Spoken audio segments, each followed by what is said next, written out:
You're watching CBS News Los Angeles, The Rundown. Hello, everyone. I'm Ross Palumbo, and here's a look at your top stories at this hour. The LAPD and the DEA now confirming today they are working together to investigate the death of actor Matt Perry. The Friends star was found unresponsive, you'll remember, in his Pacific Palisades pool all the way back in October. Now, the medical examiner says Perry's cause of death was, in fact, of the acute effects of ketamine, and today law enforcement officials are telling KCAL News there is an open investigation into exactly what happened. According to the LA Times, the two agencies are looking at where Perry got the ketamine from. Of course, it's a developing story, and any new information on this, we'll get it out to you as soon as possible right here on kcalnews.com. Breaking right now, a stabbing attack on a Metro bus in Lynwood. Our Jasmine Veal on scene now with the very latest. I'm here in Lynwood, right at the intersection of Long Beach Boulevard and Norton Avenue. And behind me, you see the Metro bus driver, and that is the bus that he was driving just after 11 this morning when he says he heard a commotion in the back of the bus. He heard the bell ring, the bell that demands the bus to stop, and then one man stabbed another man. LA County Sheriff deputies are here. They are questioning that suspect. He was actually detained pretty quickly after the stabbing. The victim was transported, another man, to a hospital with non-life-threatening injuries, but again, a stabbing, yet another incidents of violence here within the Metro system. And again, this time a man stabbed on a Metro bus. So, of course, just talking to one lady, her mom, very shaken. She was also in the back of the bus when the stabbing happened. This comes just days after we saw a deadly shooting on a Metro bus in Commerce last Thursday. A man was shot, another passenger shot to death on a Metro bus in Commerce. Also, last week, there were two separate stabbings, one on a Metro bus, another woman stabbed in the arm on an elevator in South LA at a Metro station.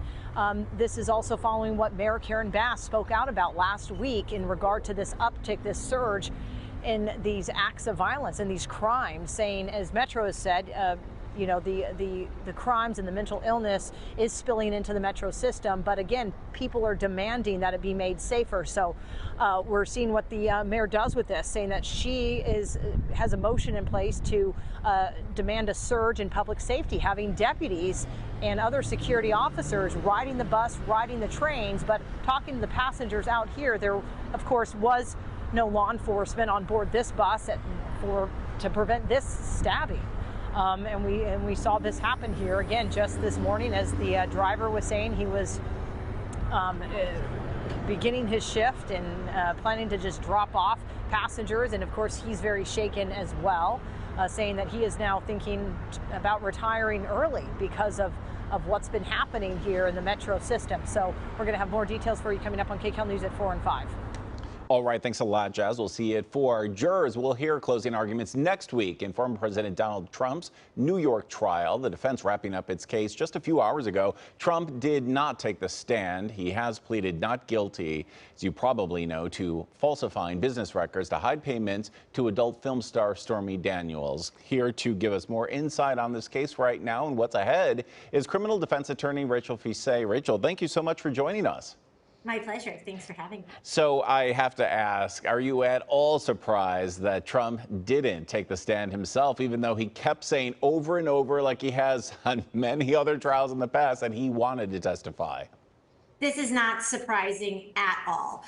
He has not taken the stand before. This is a criminal case. He was not going to take the stand at any time. I think that would have possibly been a disaster for him, not to mention the fact that if he were to misrepresent anything, that could lead to a perjury charge, of which for sure, the DA would have been all ears and waiting for anything that they would know to be false that would come out of his mouth. Yeah, and Rachel, as you know, if he took the stand, he would have opened up so many other avenues that the prosecution could have gone down. So no real surprise legally that he didn't talk. But a big surprise was perhaps Michael Cohen. He turned out to be actually a pretty good witness for the defense. That was what everyone was talking about. But then all of a sudden, Before arresting, the defense called Robert Costello to the stand, and he might have done some serious damage to the defense, right?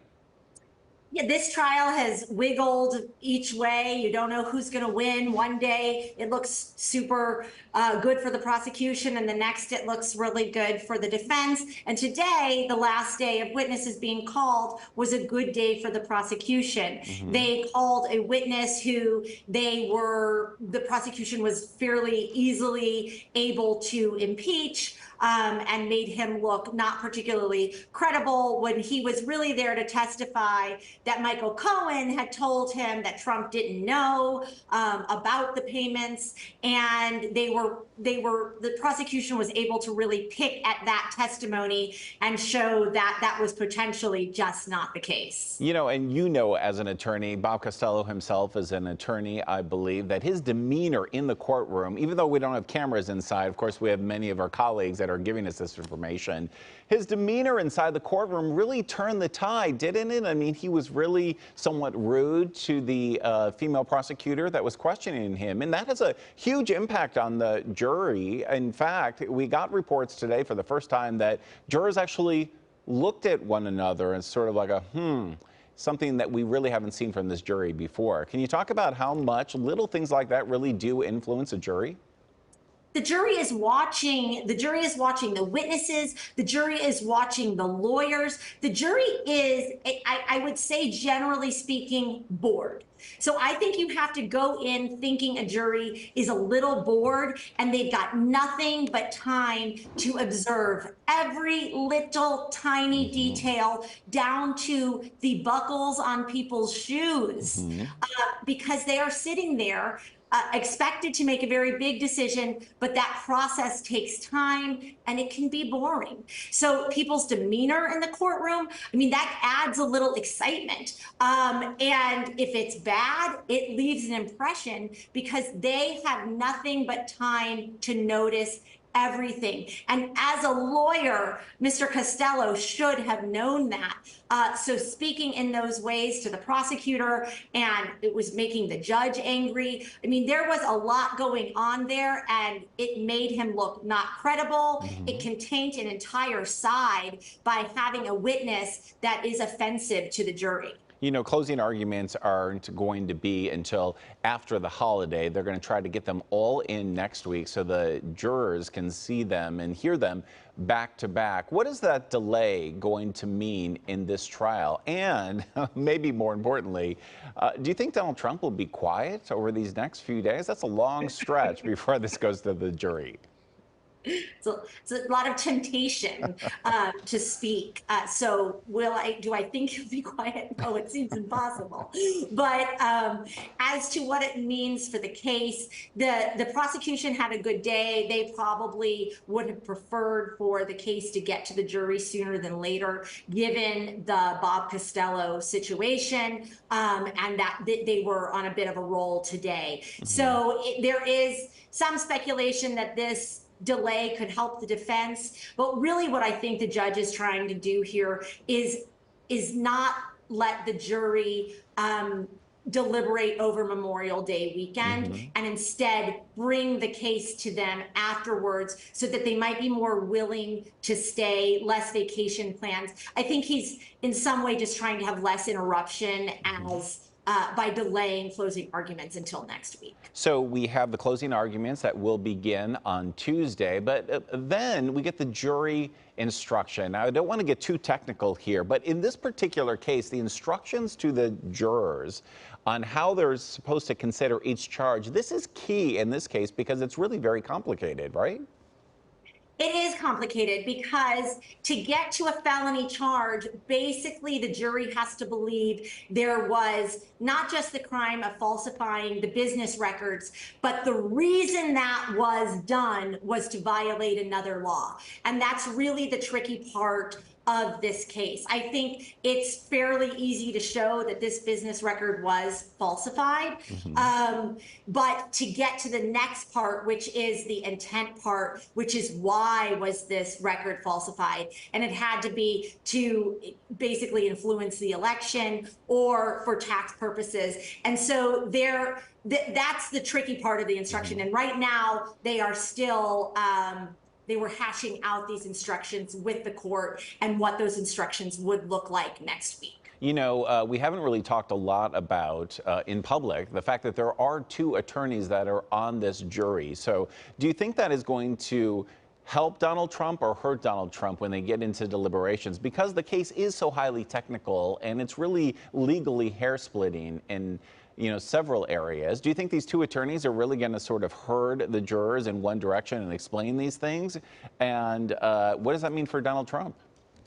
It is so hard to say because it is so hard to take politics out of this case. I think politics are ingrained in this case and what people's preconceived notions of Donald Trump are. And I just think that this is such an unusual case that it's going to be so hard to depart from those feelings to get to the legal technicalities. And I say all that to say that it depends on what those jurors' politics are. It depends on what those attorneys' politics are and how they're going to explain that to the jury, because there is legal hair splitting and it's a close call on those. It's a complicated issue on those legalities. And so I really think those attorneys' politics matter in how they explain it to their fellow jurors. Okay, I'm not going to ask you to predict what the jury will do because we all know how dangerous that is. But you've looked at this case very closely. Do you think the prosecution really proved its case? How would you find as a juror?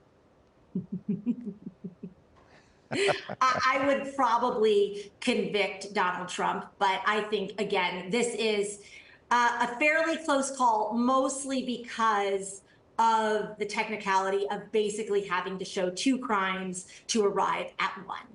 Okay, and if Donald Trump is in fact found guilty, can you just walk us through the process really quickly? I think people might be under this assumption that if he's found guilty, he's going to jail right away, but it's way more subtle and complicated than that, isn't it? What would happen if they came back with a guilty verdict immediately? Well, if they came back with a guilty verdict, obviously Donald Trump would announce appeal 5 seconds thereafter. And there's a sentencing portion. So what would then be the game is when would he be sentenced? And there's generally some time for people to prepare for sentencing. And so really, Donald Trump would likely not go to jail at that moment. He would continue on. He would continue campaigning. And there would be a date set for sentencing. And in the meantime, there would be motions that sentencing should be put off pending appeal. So all it does is just a whole new basic load of new legal issues should he be convicted. That and the other trials that we are waiting to get underway. Rachel Fisay, thank you so much for your time and insight. Again, closing arguments are coming up on Tuesday. We'll talk to you next week. Thanks a lot. Thank you. All right, turning now to your weather with a live look outside at Malibu. Looks beautiful out there to me. A few clouds in the sky, but let's check in with meteorologist Olga Ospina for our next weather forecast. Olga, I think it looks pretty good. What do you think? You know what? Not too bad, at least when you compare it to how we've been, right? These last few days. We're starting to see some sunshine for some areas. For others, still a little bit hazy out there. But if you head inland, places like the Inland Empire, Corona, checking in at 73 degrees. And yes, we have some sunshine there, so enjoy. But here's a look at our radar 3-hour loop showing us that cloud cover diminishing over the last several hours. And the earlier clearing has allowed for a little bit more warming this afternoon, especially as we head further inland. Places like the Antelope Valley up 12 degrees in Lancaster, up 7 in Santa Clarita, 9 in Palmdale. So overall, yes, things are looking up compared to how we were doing yesterday. And numbers into the mid-upper 70s this afternoon for the valleys and the Inland Empire, even mid-80s expected for the high desert. Mountains, you will be in the upper 60s, as will be the case for the LAOC metro area with some sunshine sunshine. Still struggling to clear out along the coastline. 66 degrees along the coast. Here's a check of wind gusts right now. So not too bad just over those deserts. We're seeing gusts in the teens for the Antelope Valley. So that's an improvement as well. So that area of low pressure starts to move off to the east. We're going to remain dry over the extended period. We have a couple of systems to our north that's still going to keep things cool. But we're not going to get any wet weather here aside from the little bit of drizzle that we've been seeing in the morning time because of that deep marine layer.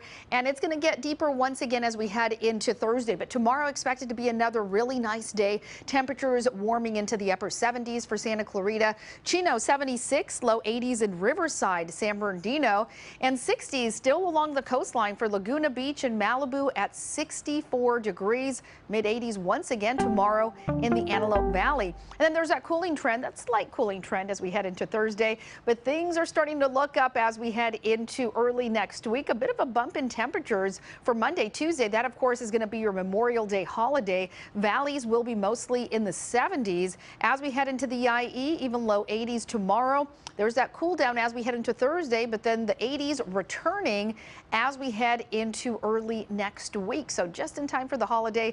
Deserts, you will be in the 80s, turning into 70s, back into the 80s by early next week. For the mountains, temperatures in the upper 60s tomorrow afternoon, and then 70s returning by Monday. Along the coast, not a whole lot of changes. Mid to upper 60s will be the story, and yes, plenty of cloud cover, but you'll see some peaks of sunshine even as we head into the afternoon hours. Ross, back to you. Olga, what happened to our beach weekend for the holiday weekend? I know. Monday's looking good, though. You want to take Monday off. All righty. I will be off Monday. Perfect. Enjoy. Lucky you. I will. Thank you so much, Olga. And this has been The Rundown. Thanks so much for joining us. We will be back live at 3 right here on CBS News Los Angeles.